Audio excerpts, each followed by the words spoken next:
A paz do Senhor, meus amados, eu quero abençoá-los, desejar um feliz ano novo de 2021, que Deus nesse ano se faça cada vez mais presente e as suas experiências com Deus sejam libertadoras e transformadoras, abundantes de fruto.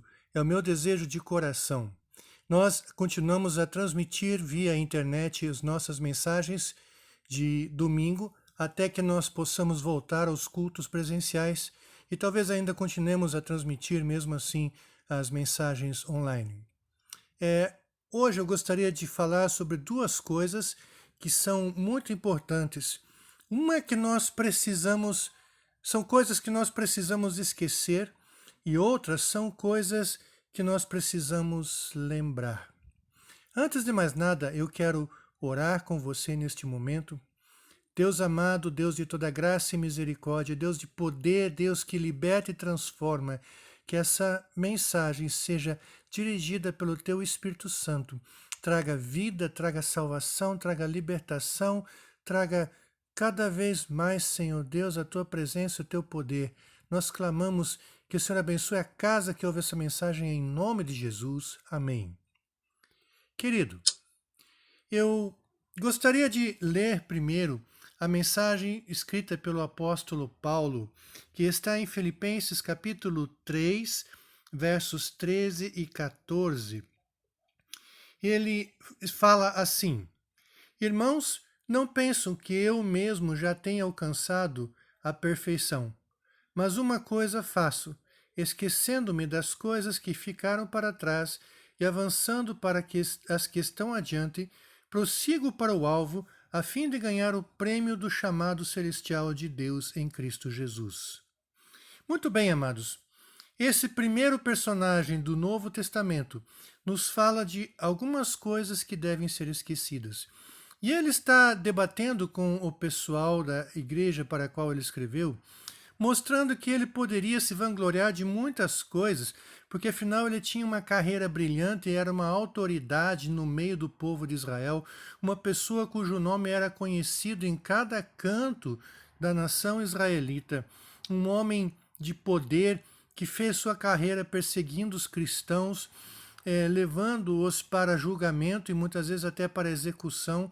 Esse homem de tanta autoridade e poder, que era membro do Sinédrio, uma das partes do governo mais importante de Israel naquela época, e aquele homem, ele olha para todas as coisas, para a sua carreira sem mancha nenhuma, judeu de judeu, sendo fariseu, praticante de toda a lei, e ele diz que ele considera todas essas coisas como refúgio. Tendo uma carreira tão impressionante, tendo uma carreira de tanto sucesso para o seu nome, ele olha aquilo e diz: isso aqui é tudo perda, porque o que me importa mesmo é conhecer Jesus Cristo, conformar-me com Ele, participar dos seus sofrimentos, obedecer à sua vontade.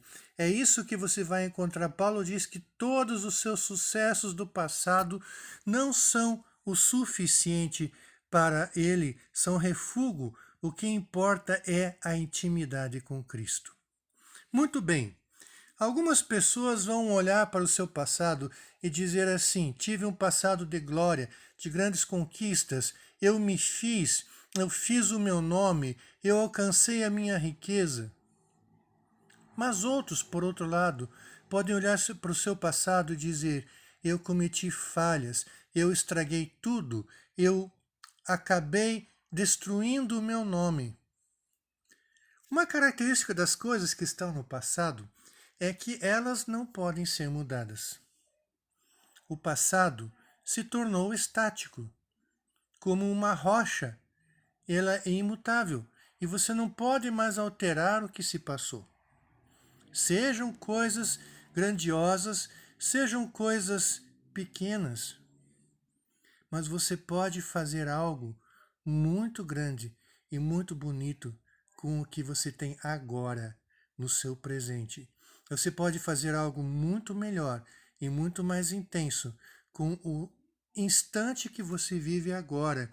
Se você resolver viver hoje neste momento, debaixo da vontade de Deus, se você resolver agora aumentar a sua intensidade de comunhão com Deus, se você resolver neste momento obedecer à voz do Espírito Santo que lhe diz coisas, se você resolver neste momento conectar o seu coração com Deus. Então veja, uma das coisas que nós precisamos aprender sobre o passado, que ele já está escrito. E não existe uma borracha que vai apagar o seu passado. Pelo contrário, vai continuar lá. Mas o que eu aprendi, a minha vida não se resume apenas em acontecimentos passados, mas nas minhas escolhas feitas hoje. Ainda que eu tenha errado todo o meu passado, hoje eu posso escolher viver dentro da vontade do Senhor. Por isso, tanto faz se você teve uma vida de conquistas ou você teve fracassos, passado é passado. 2020 já ficou para trás e você não vai poder mudar os acontecimentos que se deram nele. Por exemplo, a pandemia já é história. Nós ainda estamos passando por esse momento, mas já é história. Não há mais como mudar o que já aconteceu. Porém, as escolhas que você pode fazer hoje alterarão sim o rumo da sua vida amanhã. Então, hoje é o tempo da decisão. Agora é o tempo de você intensificar a sua comunhão com Deus. Agora é o tempo de tomar decisões que afetarão a sua existência e a existência de outros. Aproveite o tempo de agora que lhe é dado por Deus.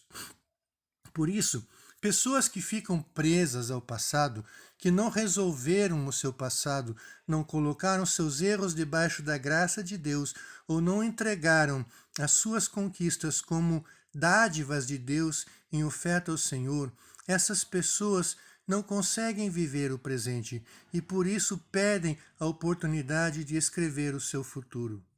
Que não seja assim com você, meu amado. Pelo contrário, que você seja como Paulo, que esqueceu-se das coisas que ficam para trás. O que importa é o agora. O que importa é o que você vai escolher neste momento. O que importa é o que você vai fazer da sua vida daqui para frente. Muitas pessoas começaram bem e terminaram mal, porque fixaram-se no passado e não prestaram atenção em escrever os anos que ainda restavam da sua existência.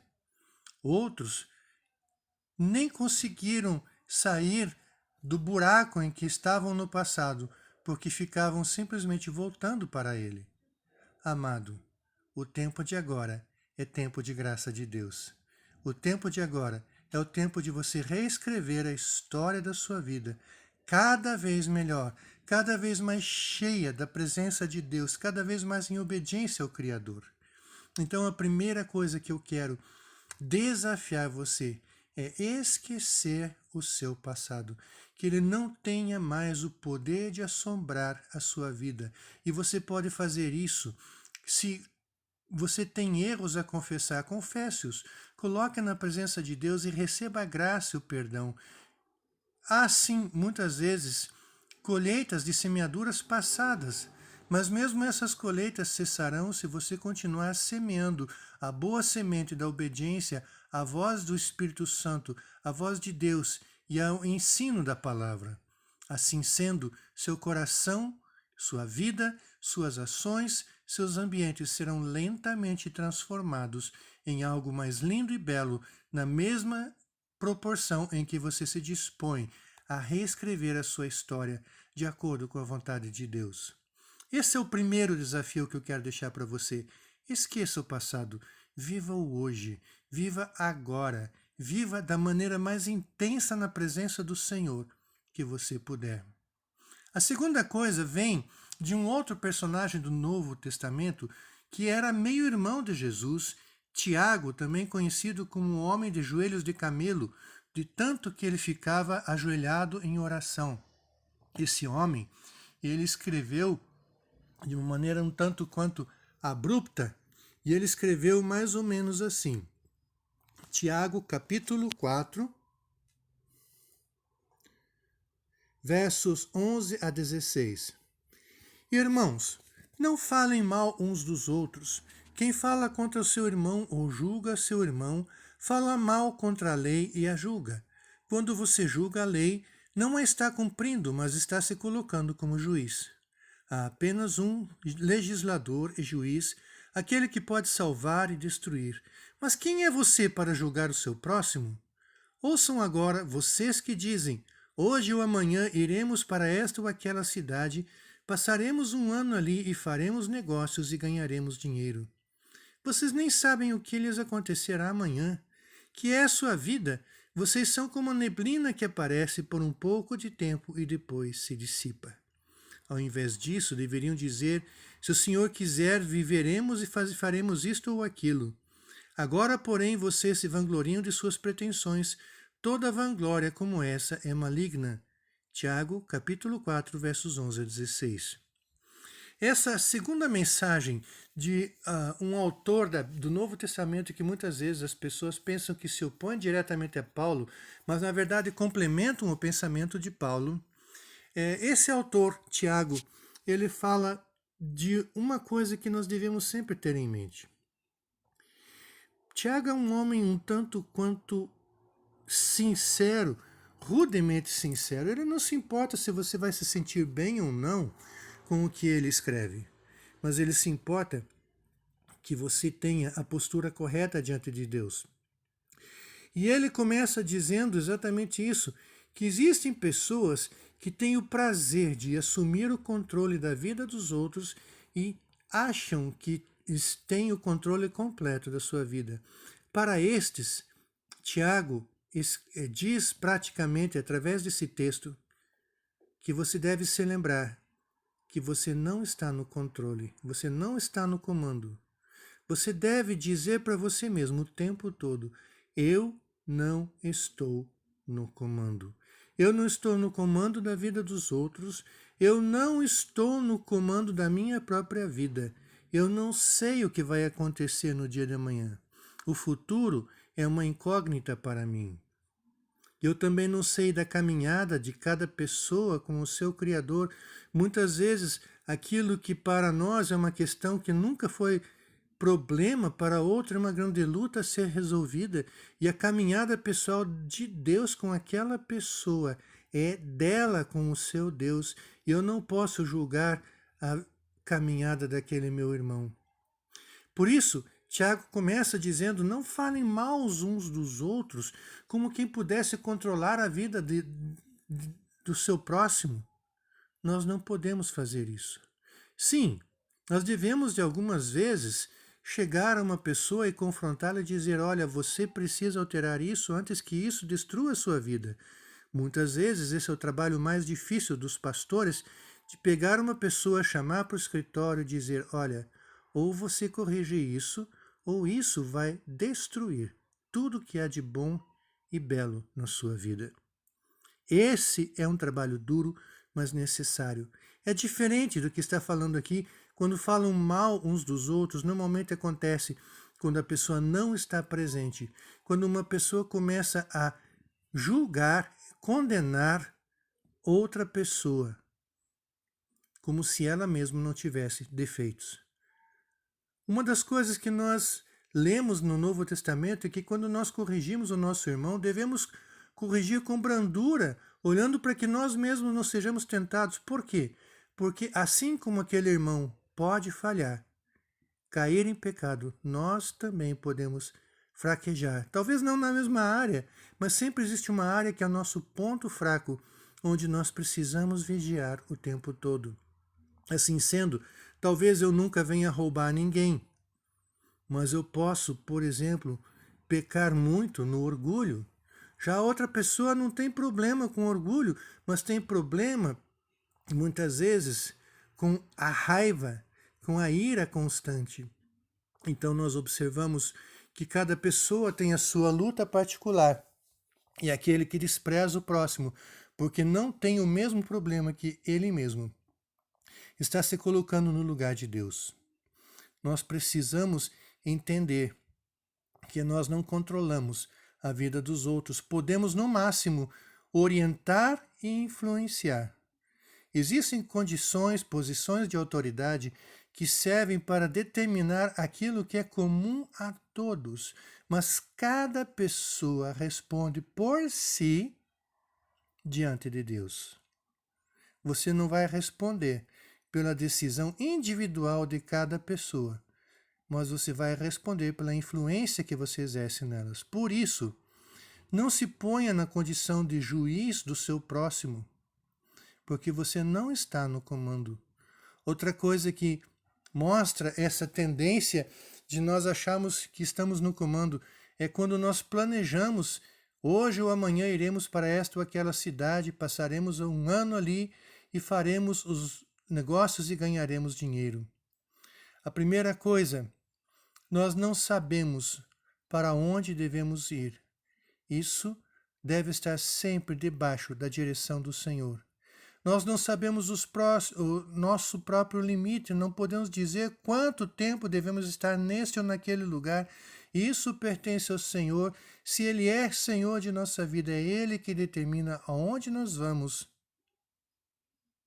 e quanto tempo nós vamos para lá. Também os resultados não pertencem a nós.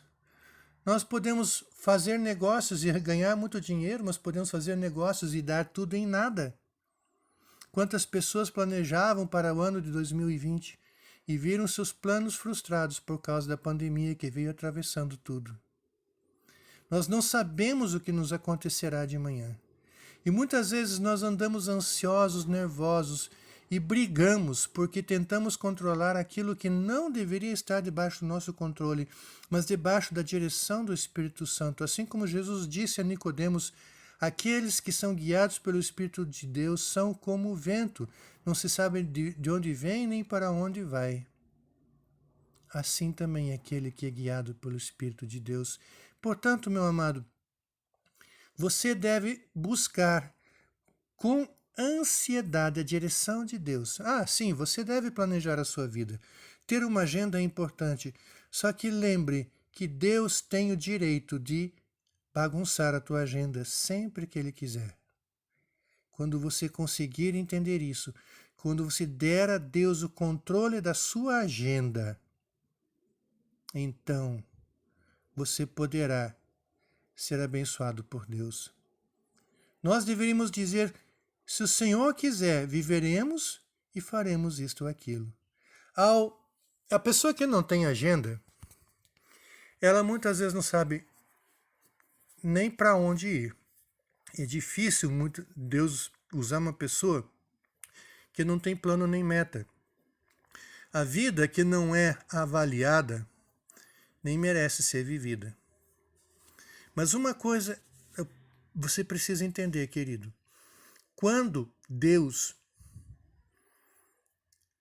puder interferir na sua agenda, Ele vai interferir. Quando Ele quiser interferir, Ele vai. Aqueles que não têm agenda, muitas vezes podem estar vivendo no pecado do relaxo, da falta de disciplina. Aqueles que têm agenda e colocam a agenda acima de Deus, estão vivendo a arrogância que Tiago fala nesse texto. A sabedoria está em ter uma agenda, mas deixar ela aberta para o Espírito Santo de Deus.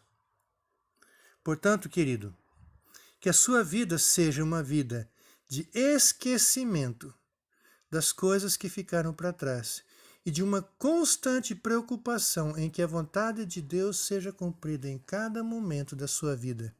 E assim, planejando, obedecendo e sujeitando a Deus, você poderá, então, ter uma vida frutífera e plena, da qual você não terá arrependimento e terá sido uma bênção na terra. Esse é o meu desejo para você, a partir desse ano, que você seja uma pessoa que entenda que o passado está fechado, que você entregue o passado nas mãos de Deus e agora siga o momento presente, tomando as decisões corretas, planejando para o futuro, mas deixando o Espírito Santo livre para mudar a sua agenda no momento em que Ele quer. E que Deus faça de você bênção na terra, em nome de Jesus. Amém.